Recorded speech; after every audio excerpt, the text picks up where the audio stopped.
Welcome to Inspiration Rising. I'm your host, David Trotter, and we're here to inspire you to rise up in your life, love, and leadership. Heraclitus, or Heraclitus, or Heraclitus, I don't know how to say the person's name. Okay, I looked it up on YouTube pronunciation. They had it all different ways. He's a Greek philosopher who's been quoted as saying, change is the only constant in life. Let me say that again. Change is the only constant in life. Now, my guess is that you resonate with that quote. Think about all the things that have changed in your life over the past 5 or 10 years. Maybe you've grown older. Well, we all have, right? That's obvious. Your job may have changed. Your kids may have gone off to college. Maybe you got married or divorced or had kids or, I don't know, all kinds of things have probably changed in your life. And with each one of those changes comes brokenness. Something that once was is no longer. It's different. And something had to break in order for the sweetness of life to flow through the cracks. Well, today I want to introduce you to Robin SOL LIEBERMAN, who's the creator of LIFEHONEY, a wellness brand that offers Japanese kintsugi kits as a beautiful gift to mark transitions in our lives. And you will love how she describes this item in detail, including holding it up for the camera. Now, of course, you can't see that on the podcast, so you can watch this interview on our YouTube channel, or you can check out the product on their website at lifehoney.com. And by the way, Robin is a UCLA-trained mindfulness facilitator and anthropologist who teaches classes to neurofeedback patients at the Peak Brain Institute in Los Angeles. And she is the author of The Charisma Code, Communicating in a Language Beyond Words. Now, before we get into the interview, I want to ask you, do you want to make 2020 your best year yet? The year you finally experience freedom and purpose and passion in your life? Well, if you do, I want to invite you to watch the Rise Up and Soar workshop to help you get unstuck, clarify your goals, and take your life to the next level. This is the free workshop that I'm making available online. You can watch it at your leisure, anywhere, anytime, on your iPad, your phone, in your car, your RV, anywhere. While you're watching your kids play sports, you can be simultaneously watching this workshop at insporising.com/riseup. That's insporising.com/riseup. All right, let's jump into my conversation with Robin SOL LIEBERMAN. Robin, thanks so much for taking time to hang with me today. I really appreciate it. Good to be here with you, David. Yeah. Well, you have a brand new company called LIFEHONEY, and I want to know what it is and where this idea came from. So LIFEHONEY's our new wellness brand, or my new wellness brand that I brought to life with really an extraordinary team. So I feel privileged to be the voice behind it, but it's taken many of us to get here. And yes, just launched last month. The inspiration behind it is that I saw all these people who were spending lots of money on gifts, and they essentially were the same old gifts. They weren't creating connection with the people that they were gifting their gifts to. There wasn't a sense of, I really see you, I really know you. Here's something to honor our connection. Here's something to honor your life and my connection to your life. And so I was doing some research and I was like, wow, in America, 1 out of every $10 is actually spent on getting a gift for someone. Wow. So you're right, that's enormous. So I thought, well, if we're going to put that many resources into gifting, then let's make gifts something that actually build relationship. Let's make gifts something that show that, hey, I hear you, I see you, I care about you. And so LIFEHONEY has a line of wellness gifts that are really pinpointed for the major events in life. So be it a new baby or a divorce or a huge birthday or a loss in the family. So really something to celebrate the passing of a beloved at a funeral ceremony. We have kits that instead of just giving the same old, chocolate and flowers, which we all love chocolate. We all love flowers. These are great. Or trinkets, by the way, that get a little dusty. We decided a lot of I love candles. Candles are great, but you don't need to get one from everyone. Yeah. Yeah. And so tell me about this kit. You call it a wellness kit, which is really a wellness gift. But tell me more about it. So Life Honey, we launched with just one kit. However, the intention is to have many. The one that you're speaking of is called the Japanese kintsugi kit for new beginnings. And so, of course, it brings to mind, well, what is kintsugi, Robin? So kintsugi, do you know? I'm just curious. Oh, I do. Yeah. Well, of course, because I've researched your company and what you do, but I also, I was aware of it beforehand, but I did not know that they came in kits. That was new to me. Okay. So, kintsugi is what the Japanese have been doing for a very long time, since the 15th century. And essentially it's what they do with pottery that breaks. So instead of just discarding it, like, oops, cat knocked the nice teacup off the shelf, let's throw it away. They developed a way of using gold and an adhesive in order to glue the pieces together and to create a whole bowl. And this is the art form is called kintsugi.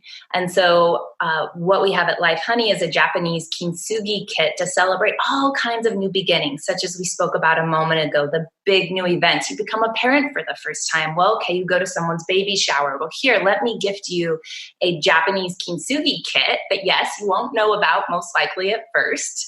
What is this thing? David. This is a bowl? What is this? Right. Here's the pack. This comes on the top of our kit. You got a kintsugi kit.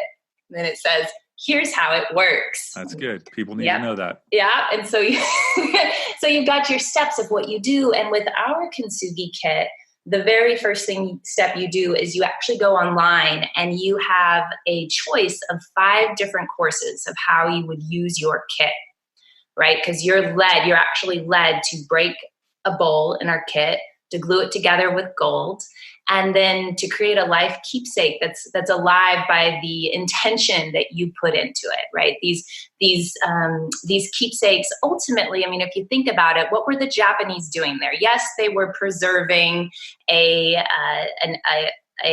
physical item. That's all fine and good. But there's a deeper metaphor here. And that's what really got my attention, and most likely got yours if you heard about it before you went and researched me, which is, what do we do with brokenness? What the metaphor of our own brokenness. And I know that you've been a pastor before. This is something that I'm sure your line of work has been focused towards, which is, how do we deal with brokenness? Mm-hmm. Brokenness of the mind, brokenness of the heart, brokenness of life, when it feels like life is broken. And the fact of the matter is, we know one and only one thing in life, or so says Buddha and Heraclitus, the Greek philosopher, and so says Life Honey and myself, which is that the only constant in life is change. Mm-hmm. Is that true from your experience? Is the only constant in life, the only thing that you can depend on, change? Mm-hmm. And oftentimes that change includes some brokenness, probably. Well, that's just it. In order to change, we got to break what was. So if change is always happening, the seasons are changing, our skin is changing, our relationships are changing. If everything is in flux, then we're going to be really messed up and hurting if we don't learn how to be in good relationship with the breaks that are necessary for the natural flow of life to change and move through us. Mm-hmm. So in some ways, the kit is celebrating the brokenness. Brokenness has obviously it's a heavy term. It can feel negative in a lot of ways, but I love what you're saying. It's like, how do you somehow incorporate the brokenness back into, it's like the bowl has been deconstructed, and now how do you reconstruct it in some way? Exactly. I love how you also said brokenness has a sort of, we look at brokenness and we go, that's a negative thing. Is it? No, I think it's just a necessary thing. And I think that's what I hope to bring to people's lives more fluently through something beautiful. Like here's our kit. I'm just holding up for the viewers here. Our beautiful, so it's this beautiful, almost looks like a chocolate box, right? Yeah, it's very luxurious. Right. Yes, thank you. So again, awesome team, not just myself who makes this. And obviously, as you're listening and you want to see the kit, you can go to their website, which is lifehoney.com. And we'll have that obviously in the show notes. If you're listening, you can swipe up on your phone and click on that link now.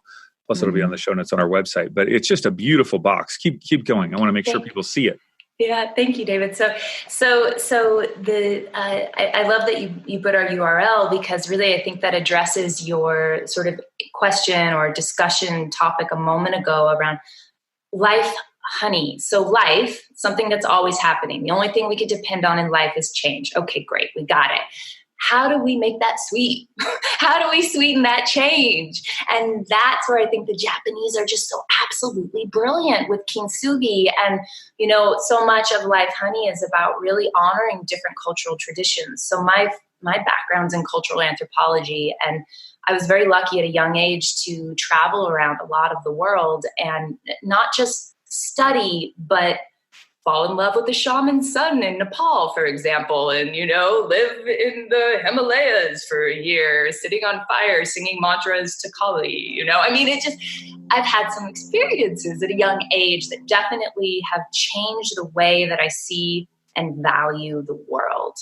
And then you combine that with me being a human and all my own brokenness, and figuring out somewhere along the way how to make honey out of it, right? Which is, to me, a daily practice. As you and I have discussed, David, I teach 2 mindfulness classes a week. And in many ways, Life Honey, we are looking to have these luxury gifts. And thank you for finding our kintsugi kit beautiful. We're looking to have these luxury gifts and really blend them with a mindfulness practice. So as I mentioned a moment ago, you go on here, you've got your 5 different courses you can choose from. You get your kit, you go, okay, great, kintsugi for new beginnings. What's that? You open up your kit. There's a user guide in here, and you flip through the thing and it shows you how to actually make, let me show your viewers here, make one of these. Yes. So the bowl basically has the gold that's holding it together in the broken places. Yeah. And what's beautiful is even the gold looks like honey. That's just a beautiful metaphor. Yeah. So that's powerful. So take me through, what I find is interesting is you obviously send them the bowl intact and they have to break it. Yes.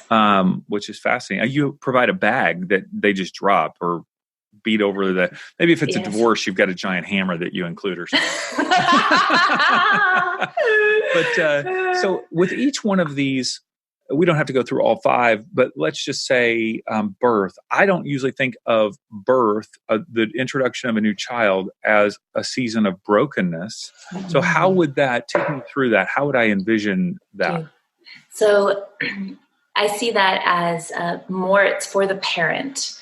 And let's say you're a new parent specifically, you've got a big change coming your way. And I know you're a family man, David. So pre-David as a father and David before father. And we could say the same thing for when you got married, probably, right? You as a bachelor, whatever that looked like, and you as a married man. Well, kids are the most selfish things on the planet. And I have found that when we had our first child, Waverly, her main goal in life was to point out my selfishness. Because kids are just so needy that any amount of selfishness as a parent gets highlighted real quickly. Yeah. So, right. So an opportunity that may be part of what you would bring into your ceremony. So you're doing the kit for you as a new parent, if that's what we're talking about. Of the 5 courses, I would choose the Growth Kintsugi course for reinventing yourself. So it's about reinventing yourself. And in that regard, when you're actually breaking the bowl, and here's an example, here's the bag that it would come with a little hexagon. You get, as David was saying a moment ago, your intact LIFEHONEY bowl. These are all handmade with various different coating on them. Beautiful. And thank you. And you then would be instructed in the course, yes, to break it with a ceremony intentionality of what are you letting go of? What are you releasing? Because what I found also in my travels around the world is that many cultures today, and especially indigenous cultures around the world, have had rites of passage. Mm-hmm. Moments that celebrated before you were a parent and when you became a parent. Now, we have baby showers, we have bachelorette parties, and we have these things. These are powerful things. But I wanted to create like a rite of passage in a box that you could do in the privacy of your home. You could go as deep as you want. We offer mindfulness meditations with them so that you can maybe be a little more prepared that, yeah, you know what, a kid might point out my selfishness. Mm-hmm. Am I ready for that? Am I ready to not sleep? And also the beauty of it, am I ready to have a little extension of myself and my legacy walking around? And so there's the sweetness in all of it. It's just a matter of maybe sometimes we need a little help along the way. Right. Before we continue our conversation, I want to invite you to join the Inspiration Rising Insiders private Facebook group. If you're looking for encouragement and support as you take your next step in life, join this inspiring group of women and a few guys like me who want to help you live into your greatness. Go to insporising.com/insiders. That's insporising.com/insiders. Answer a couple of questions and I'll invite you right in. How is this different from other kintsugi kits that are on the market? Because I didn't even realize they were kits. I went on, they're on Amazon, they're on eBay, they're on, what do you call it? Etsy, yes, they're on Etsy. So how is your kit different? Yeah, so it's interesting that you saw a lot. They're just really coming to the market now, the US market. When I actually started this project, I had to order from Europe. And it was, I got a little cardboard box with a bunch of little products thrown into it. I will say there wasn't any, a little pamphlet guidance, but I was like, the metaphor of this thing is just too powerful to let this go. Like, I don't want people to just be doing this as a home project. Like, I broke grandma's thing. Let me put that. I mean, lovely. That's nice. But that's arts and crafts. Mm-hmm. My work is much more, and LIFEHONEY is much more around wellness. And so we are truly a lifestyle wellness life event brand. And so I wanted to create an opportunity for people to go deep with it. And so the fact that our kit not only comes with the ceremony and course that we were sort of looking at a moment ago. How long is that? When you say course, is it one video? Is it multiple videos? What does that look like? There are 6 videos and 1 audio meditation. My video team, the Tenori group, did also an extraordinary job of really creating quality there. I'm quite proud of our courses and of their work. So you would go on and you could, I understand that time is of essence for all of us.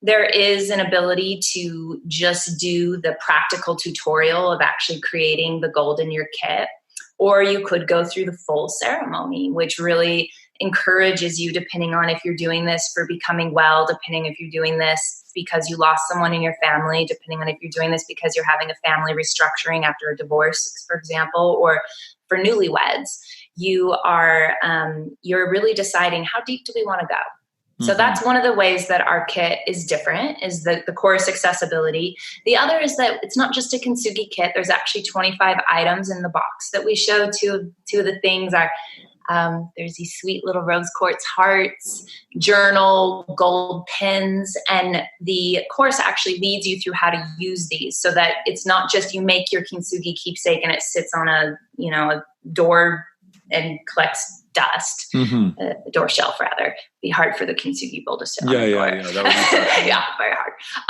But that you're actually putting intentionality. For example, the kit for newlyweds, the idea is to bring their vows to life. So they're using the journal and this gorgeous recycled paper. They're writing their vows that they take for each other. They're actually using the process, infusing the gold that they build their bowl with their love for each other, their appreciation, and their fears.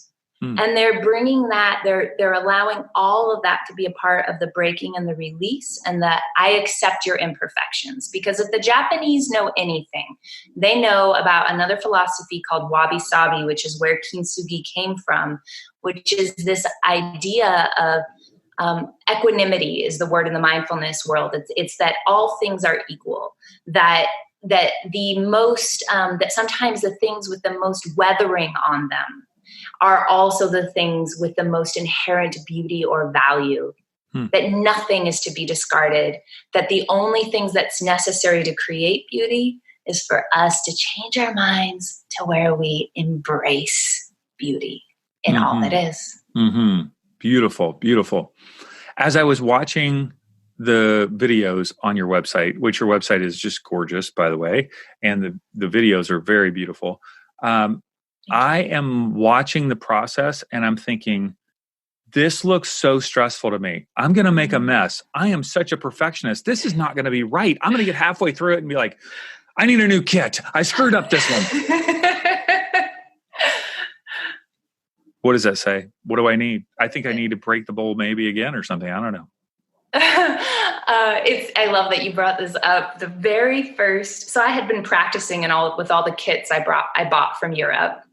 And I had figured out a way to make a good kintsugi bowl, I finally got our shipment of these handmade bowls, and I made my first one, and I got my hand, I had, the gloves, they were full of sticky glue, and I got gold and sticky glue all over the whole thing. And my glue, my gloves were sticking to the thing. Everything's kind of falling apart. It's this big, and I'm sitting there with my partner, and I'm just like, oh my God, this is never going to work.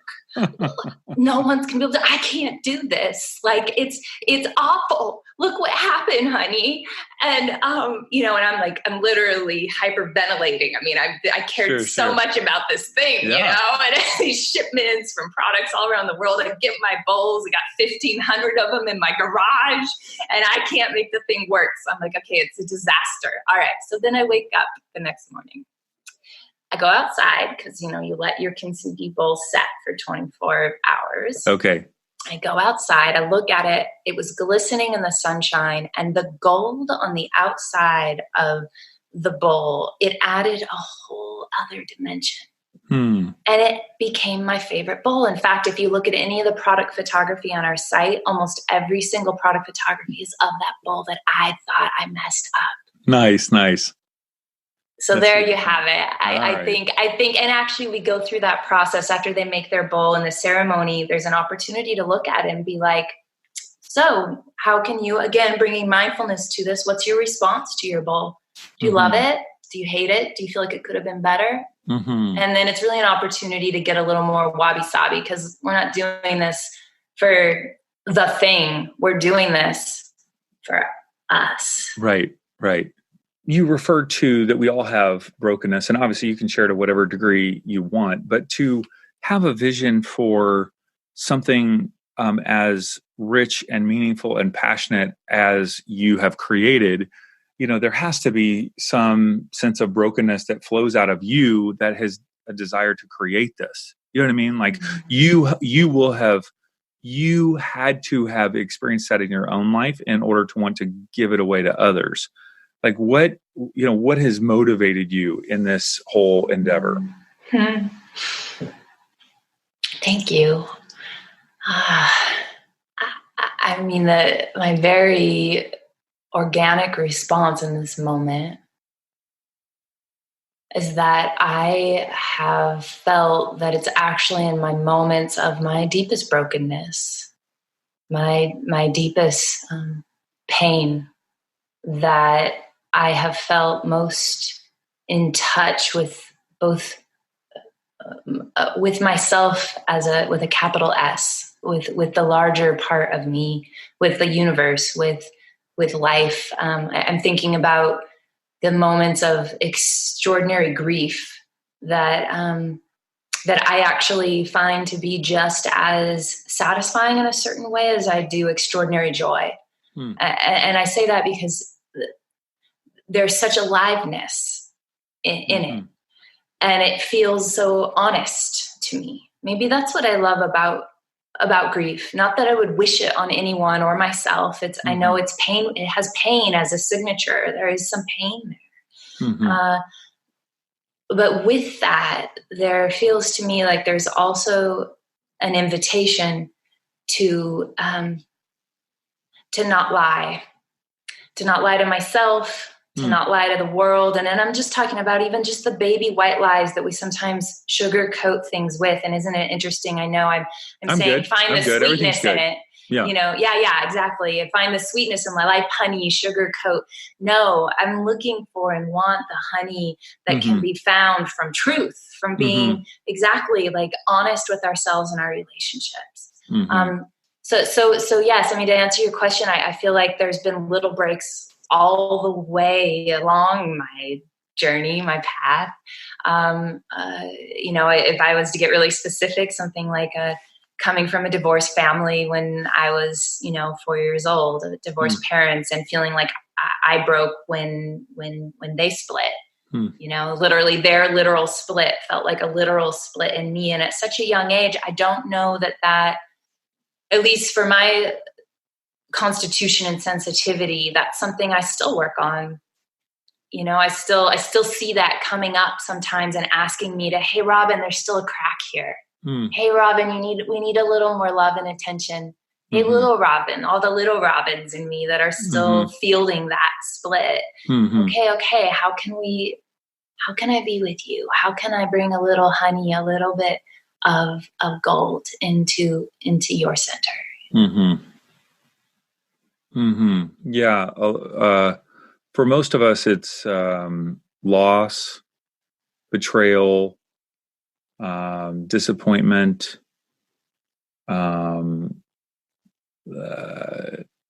utilizing addictions to cope. All of those seems to be the primary, forms of experiences of brokenness. I also think about regret. It's funny. I have some people that, and I think it's well-meaning, where it's like, I have no regrets. And I go, man, I've got a lot of regrets. Like I've got a lot of things that I wish I wouldn't have done or experienced. And because I experienced those things, I'm a different person. I'm transformed because of those things. But anytime that I cause other people pain from my actions, either consciously or unconsciously, yeah, of course I regret that, and that becomes a place of brokenness that I look back on. That is a reminder of, okay, how can I choose to cultivate different skills in my life to not, hurt in that, or break others or hurt others in that way? Or, how can I process my own internal world so I don't respond in ways that not only cause brokenness in others, but brokenness in me? And so, I think the beauty of those breaks, that brokenness of looking back, whether you call it regret, betrayal, loss, all of those things, is that they're a marker in time, right? That I go, okay, that was part of my life. If I'm honest with it, I can see the places where I made decisions that I wish I wouldn't have, or people made decisions toward me that I wish I wouldn't have experienced. And they're all growth opportunities. They're all growth opportunities. And I will say too that the honey for me is a deepened compassion for others, when they experience those things. Or people who, like 11 years ago, I had a total burnout. I checked myself into the hospital for 3 days, and I was pretty, I was in a bad place, and that is a broken place in my life. Well, I have deep compassion for anybody who is having mental challenges, whether short-term or long-term. And there's honey there, right? The honey is in my growth from that experience, and the honey of the compassion toward others. So, there's so much to learn from those moments. Otherwise, the other option is stuff it, have resentment, anger, coping skill, all the coping ways that we cope. That's the other option other than the honey. Exactly. I mean, you so beautifully articulated the greatest gift of any of our breaks. And it's the gift of, yes, personal growth. And part of that personal growth is compassion and empathy for others. And when we have that, that we change the world. Mm-hmm. Yeah. So when people order the kit, they also receive, I know, a copy of your book that's entitled The Charisma Code, Communicating in a Language Beyond Words.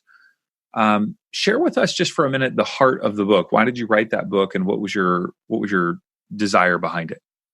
The heart of the book is the fact that value can be found in all things.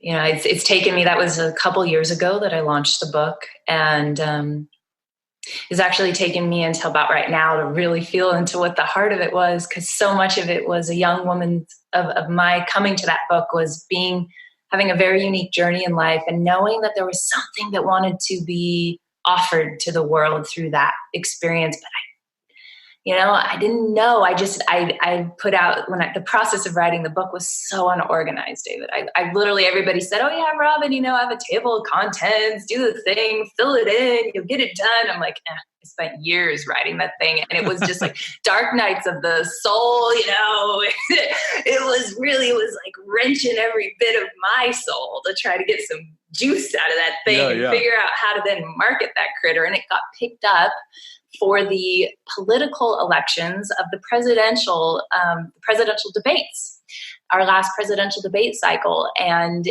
I would go on shows and talk about the nonverbal communication, the charisma of the presidential candidates, which was a fascinating thing coming from somebody who had no political background. Yeah.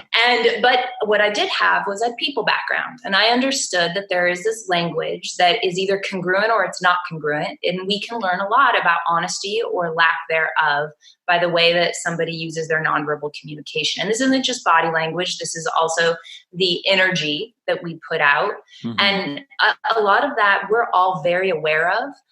We just don't necessarily know how to articulate our awareness of it. Right. And so the charisma code was really coming in and saying, okay, so people, you guys think we're all really different around the world, the Russians, the French, the Americans, you think we're all really different. And we get in wars and fights and all kinds of weird scandals because we think we're so different. But if we really brought it down to basics, we're just these heart-beating, vulnerable flesh animals who happen to think and plan and ask the question, what if, enough to where we can create the kind of technology that allows us to not think about our survival most of the time. Right. But we're all in this together, peeps. We're all in this together. So the cover of the Charisma Code, I'll show it here. It is on the LifeHoney website as well, if viewers want to see it there. But the actual cover is it's all the faces of people around the world coming together. And there's a woman on the front. There's a man in the back. All the faces. And so I launched this at the United Nations under the precipice that it was a language beyond words that we could speak to see the value in one another, to find peace together, to communicate even with conflict. And so the Charisma Code, in many ways for me, David, connects so much now, although I didn't realize it. I had to take a huge break from that work of going on political news shows and also take care of my health. I too had a bit of a health crisis around that time. And then I sort of, after creating LifeHoney and kintsugi, and we're just at the beginning of that journey, but I started to realize, what I was interested with the Charisma Code is value, the value in all things. And actually with this book on my website, it comes with this coin that we call the Charisma coin. And you can see I don't know if you can see or not, but there's 3 quadrants on the coin. And it's literally the 3 parts of the Charisma Code. And the first is to know your value. for confidence development. The second is to show your value for magnetism development. And the third is to see others' value for connection. Mm-hmm. And so we call charisma the currency of connection. And we're literally, you learn the value of yourself, the value of other, and then you spend it. You spend a little charisma wherever you go. And you can be people who speak your language or don't, people who are Democrats if you're Republican or vice versa. And you can still actually get along. Because there's something deeper in us. We're looking for value. But this is a practice just like mindfulness is a practice. And I do believe that it very much connects to kintsugi just because it's a practice of embracing the broken. Mm-hmm. I went on your website and took the quiz of the 5 different, charisma types. And so maybe would you mind going through those just real briefly? What are the 5 types and how does knowing my type help me? Yeah. So, these are the 5 types. They're all nicely colored there. So the red is for Martin Luther King, and that is people who are red charisma types. They give the gift of courage. So charisma is a Greek word. It means the gift of grace. It's both receiving the gift of grace from life, from spirit, from God, whatever your affiliation is to what grace is for you, but receiving the gift of grace and then giving that gift of grace. Charisma never was meant to be a static thing that you just like either have or you don't have. It's being open to the flow of life. Mm-hmm. And then from that place, being able to be fearless enough to show your value. Mm-hmm. So if you show your value and you happen to be somebody who demonstrates a red charisma type, just in your organic gifts of grace, then you're going to be acting with courage. You'll be empowering, encouraging people. Okay. And we have the Einstein orange type. This is somebody who is very creative, ingenious, who has the gift of sort of, you never know what's going to come out of their mouth. Okay. Then we have the Dalai Lama type. This is the gold. This is of service, loving service. They're also shapeshifters. They kind of can become any of these types very easily. There is the green, which is the Oprah type. And this is about support. This would be connected to the quality of earth. We have the support and empowerment is another word I'd give there. And then the last is the Marilyn Monroe blue type, which is about giving the gift of enchantment. And they really do each have this is water, earth, spirit, air, and fire. So they're elemental in nature. Mm-hmm. And did you take the quiz, David? I did. Yes. And I came out very bright red. Yes. Oh, you are a red, courageous MLK type. Amazing. That's true. Yes. Wow. Yes. So what I would have to say about you is that you are most likely a go-getter. You take action really, really well. I'm able to see from the results of the thousands of people that have taken this quiz over the last few years. Red is one of the rarest. Mm-hmm. Red and green are the 2 rarest. So the Oprah and the MLK. And I love, red just, it really says a lot about the way that you serve the world. Now, I think what's interesting is you call this the charisma code. And for most of our culture, if we said, oh, that person's charismatic, that would mean that they're like, hey, how's it going? You feel drawn into them. They're probably an extrovert, but you're redefining charisma in a different way, correct? Yes. Yeah, absolutely. It goes back to the its original meaning. That's what I wanted to play with. So those nights of the dark soul was also spent on the internet of trying to really research and get down to the roots of what's the history of this thing, because it's an ancient word, but how has it been so twisted that we think it's somebody who puts on the bright lipstick, the bright coat, and says that something is great and it's really, really great, and look at me and I'm great, it's just. That may be a charisma because language, it changes. Sure. So there is a truth to that as a word, But what I was interested in is like, what's great is that no one really has a definition of charisma. Mm-hmm. So they can say that person has charisma, but then everyone's like, you can't teach that, you can't whatever. And I was like, ooh, that's exciting to me. Like, tell me there's some exploration to be done with this word. And so what I'm interested in is the gift of grace that's both received and that's given. And that's the original root meaning of the word.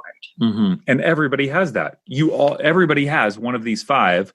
And, you know, it's a way of kind of thinking about not boxing in people, but really drawing out the grace gift that they have within them. So, yeah, that's beautiful. And which one are you?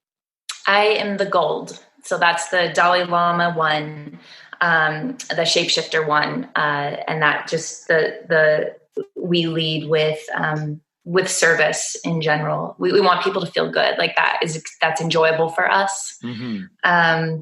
So yeah, that's me. I love it. All right. So if people want to purchase, and first of all, just you've got to check out the website because it's beautiful with the beautiful box. And these are not inexpensive. They are a luxury gift. But boy, all the things that you put into it, you know, it is a luxurious gift.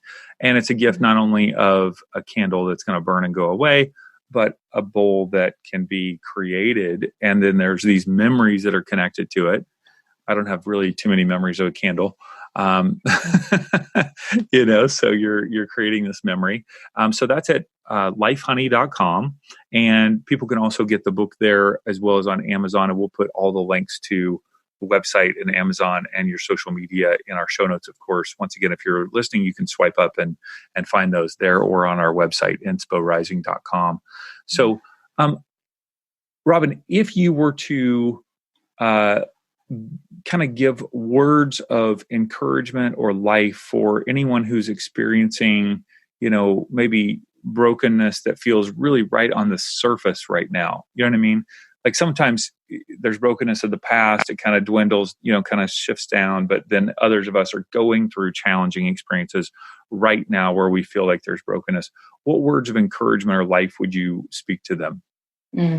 That to the extent that they are able to feel their brokenness, to meet their brokenness, like a visitor that they would welcome into their door for tea, to the extent, even if they don't like the guest, to the extent that they're able to welcome the guest of pain, of brokenness, of grief, whatever the brokenness may be for them, to the extent that they're able to meet themselves with that kind of honesty and allow emotion to flow through them, is the extent that not only will that swiftly move into change, into something else, as we know, change is the only constant, but meeting it, we let it integrate, we let the gold come, we let all the pieces of ourselves become a whole bowl. And what can a whole bowl create and do? A whole bowl can hold gifts of grace.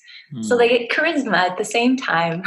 Mm-hmm. Yeah. And I really recommend anybody that is in that place right now, you know, these kits are not just for gifts that you give to others. They can be gifts that you give to yourself.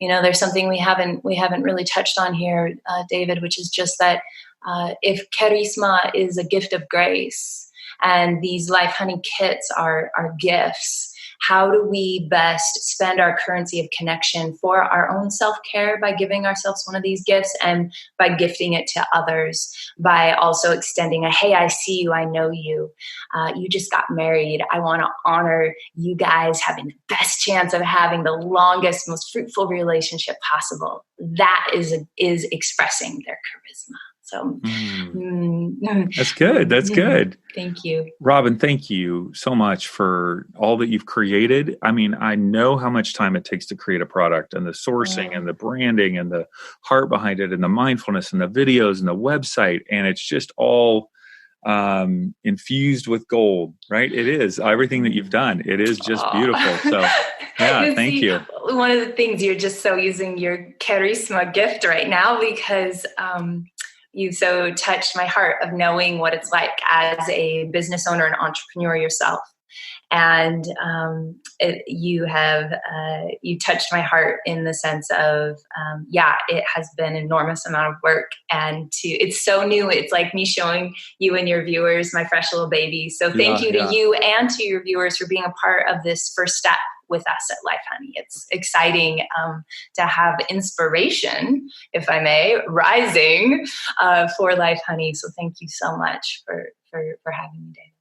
To check out all the links to Robin and LifeHoney, swipe up on your phone to access our show notes or visit insporising.com. Now, if you haven't already, please take a moment to subscribe to the Inspiration Rising podcast on the Apple or Google Podcast app that's already loaded on your phone. This is the easiest and best way to have every single episode delivered right to your device.